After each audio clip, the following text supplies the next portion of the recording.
ओम शांती। आज आहे 14/5/2025 ची मुरली। महावाक्य आहे, गोड मुलांनो, आता तुम्ही संगमावर आहात। तुम्हाला जुन्या दुनियेपासून नाते तोडायचे आहे, कारण ही जुनी दुनिया नष्ट होणार आहे। प्रश्न आहे, संगमाची कोणती विशेषता साऱ्या कल्पापेक्षा वेगळी आहे? उत्तर आहे, संगमाची ही विशेषता आहे की शिक्षण इथे घेता, प्रारब्ध भविष्यामध्ये प्राप्त करता।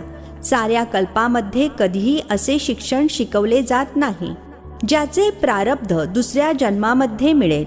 आता तुम्ही मुले मृत्यू लोकमध्ये शिकत आहात, अमरलोक करिता।